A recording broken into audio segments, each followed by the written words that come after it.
안녕하세요. 부동산 길잡이입니다. 대한민국에서 많은 아이들의 장래희망이 건물주라고 합니다. 건물주를 꿈꾸는 아이들을 위해서 그 아이들의 아빠 엄마가 부동산 투자를 하지만 많은 분들이 투자 실패를 합니다. 남들은 부동산으로 쉽게 돈을 버는 것 같은데 내가 사는 부동산은 항상 가격이 떨어지는 분들은 보시는 것을 추천드립니다. 부동산뿐만 아니라 주식, 채권 등 모든 투자 상품은 오르거나 내립니다. 50% 확률로 가격이 상승하지만 투자를 통해서 돈을 버는 것은 절대 쉬운 일이 아닙니다. 특히 많은 사람들이 대한민국에서 부동산 투자는 진리라고 믿고 있지만 부동산 투자로 돈을 버는 것이 어려운 이유와 많은 분들이 실패하는 이유에 대해서 설명해 드리겠습니다. KB 부동산에서 제공한 자료입니다. 모든 분들이 알듯이 2018년 서울 부동산 정말 많이 상승을 했죠. 부동산 투자를 하면 떼돈을 벌 수 있을 거라는 착각을 만듭니다. 이런 착각이 강남불표라는 단어를 만들어냅니다. 강남에 집을 사면 돈을 많이 벌겠구나라고. 이렇게 생각하시는 분들이 정말 많습니다. 하지만 절대 아니죠. 그것은 여러분들의 착각일 뿐입니다. 강남 재건축 음마아파트의 2018년 실거래 자료입니다. 2018년 9월에 등록된 실거래가를 보면 음마아파트를 구입하신 분들은 19억 4,500만에서 25억 5천만 원 사이에 매입하셨습니다. 하지만 3개월 뒤인 12월 자료를 보면 3억 원이 하락한 17억 선입니다. 결론적으로 2018년 부동산 가격이 미친 듯이 올라가던 7월에서 8월에 구입하신 분들은 몇 달 사이에 3억 정도의 손실이 발생했습니다. 보통 투자 성공을 하는 방법은 무릎에서 사서 어깨에서 팔아라 이런 이야기를 많이 합니다. 이분들의 경우에는 머리에서 산 상황입니다. 하지만 저와 여러분은 1년이 지난 이후에 어디가 머리인지 어깨인지 무릎인지 알고 난 후 이러쿵저러쿵 이야기를 하고 있습니다. 과연 어떤 사람이 나는 이 사람들과 다를 수 있다라고 장담할 수 있을까요? 2018년에 이분들처럼 머리에서 사서 현재 가슴앓이를 하고 있는 분들은 몇백 명이 아니라 몇만 명이 대한민국에 있습니다. 부동산 호황기인 2018년에도 이렇게 투자 손실을 보는 분들이 많은데 부동산 하락기에는 곡소리 나시는 분들이 세 집 건너 한 분씩 있습니다. 실제로 부동산 투자로 돈을 버는 분들은 여러분들의 생각보다 훨씬 극소수입니다. IMF 이전에는 부동산 투자가 생각보다 쉬웠습니다. 내가 확실한 투자 정보를 가지고 있으면 무조건 성공을 할 수 있었습니다. 투자 정보의 의무가 승패를 좌우한 것이죠. 이제는 아닙니다. 투자 정보는 누구나 쉽게 구할 수 있습니다. 부동산 상승을 주장하시는 분들도 충분한 근거를 기반하고 부동산 하락을 주장하시는 분들도 충분한 근거에 기반하고 있습니다. 결론적으로 어떤 정보를 선택하느냐가 관건인데 여러분들이 접할 수 있는 정보량의 차이가 매우 심각합니다. 2018년의 경우에는 부동산 상승기였기 때문에 부동산 상승을 주장하는 정보량이 많을 수밖에 없지만 그것이 상식을 뛰어넘고 있죠. 부동산 투자에 실패하시는 분들의 가장 큰 원인이 정보의 편향성에 있습니다. 이러한 정보의 편향성이 발생하는 원인은 여러 가지가 있지만 가장 큰 원인은 언론에 있습니다. 가장 많은 정보를 제공하는 언론은 어떤 포지션에서 어떤 생각과 목적으로 기사를 우리들에게 제공하는지에 대해서 고민을 해보셔야 합니다. 부동산 시장에 관한 언론의 포지션은 모든 언론사가 상승을 주장하는 포지션입니다. 정치 뉴스에서는 좌파 성향 언론이냐, 우파 성향 언론이냐에 따라서 차이가 있죠. 사회 뉴스에서는 기자가 남자인가 여자인가에 따라서 차이도 발생합니다. 부동산과 같은 경제 뉴스에서도 핸드폰의 경우에는 삼성이 좋다, 애플이 좋다. 자동차의 경우에는 현대가 좋다, 벤츠가 좋다식의 조금씩의 포지션 차이가 있습니다. 하지만 부동산 시장에 관해서는 자이 아파트가 좋다, 힐스테이트 아파트가 좋다 이런 식의 뉴스는 본 적 없습니다. 실제적으로 수많은 건설사가 경쟁하는 경쟁시장이지만 언론의 입장에서는 부동산 시장에 관한 뉴스는 상승을 하고 있다라고 말할 수밖에 없습니다.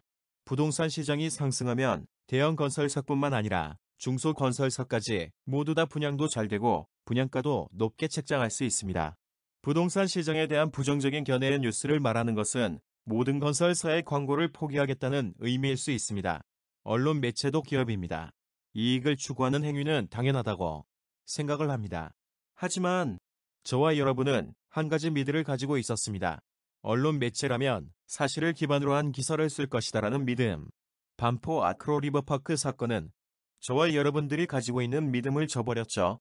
반포 아크로 리버파크가 평당 1억에 거래가 되었다는 뉴스가 처음 들어보는 언론사에서 뜬금없는 타이밍에 나왔습니다. 강남 부동산에 대해서 관심이 어느 정도 있는 분들은 반신반의합니다. 거래 금액과 거래량 거래 시기가 충분히 의심을 가질 만한 상황이었습니다.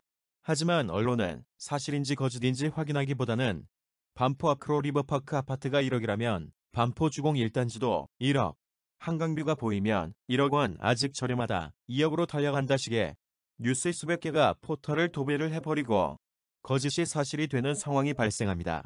2달 뒤에 거짓 뉴스라는 사실이 밝혀졌지만 건설사는 2018년 하반기 아파트 분양가를 높게 책정할 수 있는 시장 분위기를 만들었습니다. 언론이 이런 식으로 행동을 하게 되면 큰 문제가 발생합니다. 사진에 보이는 저 아저씨는 이탈리아 총리를 3번 역임한 베를루스코니라는 사람입니다. 이탈리아는 내각제이기 때문에 우리나라로 치면 대통령을 3번을 한 경우입니다. 뉴스에서 어떻게 이 아저씨를 표현했는지 보시죠. 나라 전체를 망하게 한 사람. 도대체 어떤 행동을 했기에 저런 소리를 듣게 되었냐는 아주 간단합니다. 이 아저씨의 이름을 알고 있는 대한민국 사람은 극히 적습니다. 하지만 이 아저씨의 유행어는 많은 분들이 알고 있습니다. 이런 유행어를 유행시킬 정도로 이 아저씨는 막장이었습니다. 이 아저씨에 대해서 궁금하신 분들은 포털의 베를루스코니라는 이름만 검색을 해도 정말 많은 기행과 악행을 볼 수 있습니다.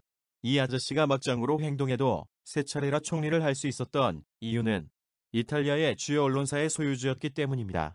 이탈리아 국민들이 무지한 것이 아니라 대부분의 언론사의 소유주였던 이 아저씨에게 유리한 뉴스만 제공을 하니 진실을 알 수 없었던 것입니다.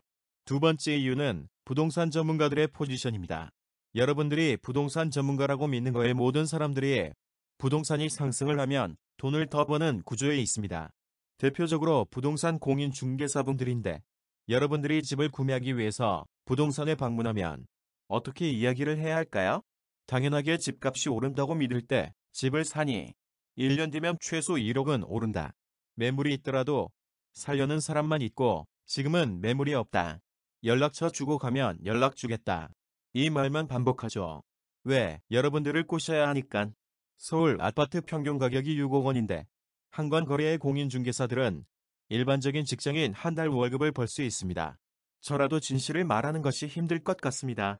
언론에서도 오른다고 하고 전문가들도 오른다고 하니 대출을 받아서 나도 내 집 마련과 투자를 해볼까 하는 욕심이 생기지만 조금의 걱정은 아직 있습니다.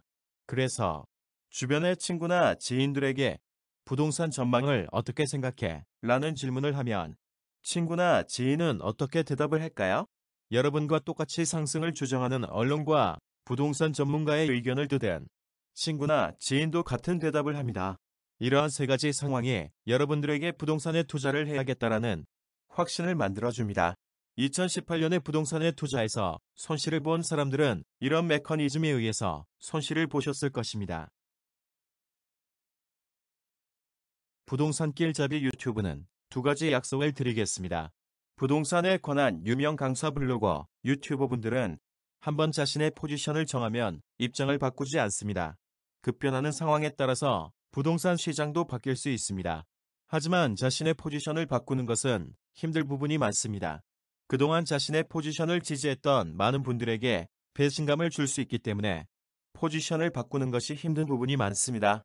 하지만 부동산 길잡이는 이렇게 행동하지 않겠습니다. 무조건이라는 단어는 쉽게 사용해서는 안 됩니다. 1 더하기 1은 2다. 식의 수학적 논리가 아니라면 무조건이라는 단어를 사용해서는 안 됩니다. 부동산 시장에서 무조건이라는 단어가 얼마나 말이 안 되는 단어인지에 대해서 설명해 드리겠습니다. 모든 부동산 전문가들이 무조건 상승을 주장하던 2016년 강남구 개포동에서 분양한 DH&Oil즈 아파트입니다. 이 아파트에 대해서 간단하게 소개를 해드리면 대한민국 역사상 가장 높은 청약 경쟁률을 기록한 아파트입니다. 평균 경쟁률 100대 1 최고 경쟁률 1381대 1. 이런 말이 안 되는 경쟁률을 기록했습니다. 이때 당시의 모든 사람들이 청약만 당첨되면 최소 4억 원에서 5억 원은 벌 수 있다고 생각을 했습니다. DH&Oil즈 아파트의 현재 상황은 어떻게 되었을까요? DH&Oil즈는 올해 8월에 입주를 시작을 하기 때문에 정확한 현재 시세는 알 수 없지만 바로 옆에 위치한 레미안 플레스티지 아파트를 통해서 유출을 할 수 있습니다. 레미안 블레스트지 아파트는 2019년에 2건의 거래가 있습니다. 전용 면적 84제곱미터의 경우 17억 6천만 원의 거래가 되었습니다. 밑에 표를 보시면 알겠지만 DH 한오일즈 아파트 전용 면적 84제곱미터의 경우에 16억 원 정도에 분양이 되었습니다. 문제는 층수에 있습니다. 1층과 2층에 위치한 아파트는 다른 층수에 비해서 통상적으로 5%에서 10% 정도 저렴한 가격에 거래가 되고 있습니다. 문제는 여기에서 끝나는 것이 아닙니다. 레미안 블레스트지 아파트 경우의 전세 가격이 8억 원에서 9억 원 사이에 형성되고 있습니다. 전세가율이 50%가 되지 않습니다.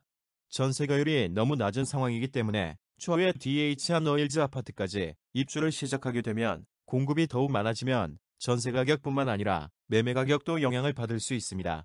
청약에 당첨만 되면 최소한 4억 원의 이익을 받을 수 있다던 대한민국 최고의 로또 아파트의 현실입니다. 반대의 경우에 대해서도 이야기를 해보겠습니다. 마곡 물음표 한강 물음표는 어떤 뜻일까요? 강남에서 20km 떨어진 마곡지구 아파트를 분양받으면 한강을 간다라고 많은 부동산 전문가분들이 무조건 하락을 주장하셨습니다. 이때 당시에 무조건 하락을 한다라는 주장에 정부도 동의를 하였고 정부에서는 특별법을 시행합니다. 2013년 4월부터 8개월간 양도세를 면제해주는 법을 시행합니다. 정부에서 양도세 전액을 면제해주는 특별법까지 제정을 했지만 721가구 미달에 경쟁률도 1위 1을 간신히 넘긴 수준이었습니다. 5년이 지난 지금은 여러분들도 잘 아시는 마곡지구가 되었습니다. 4억 원을 투자해서 5년 만에 6억 원의 투자 수익을 올렸지만 양도세까지 전액 면제를 받을 수 있는 최고의 투자가 되었습니다. 정치에서는 각자의 생각에 따라서 나는 무조건 우파나는 무조건 좌파를 선택하더라도 정치인을 하지 않는다면 여러분들의 인생이 바뀌는 일은 없습니다. 하지만 부동산 투자는 나는 무조건 상승, 나는 무조건 하락이라는 생각을 가지시면 여러분들의 인생이 바뀔 수 있습니다. 어떤 한쪽에 편향된 정보가 아니라 균형 잡힌 정보를 통해서 여러분들이 조금 더 많이 웃을 수 있도록 도와드리는 부동산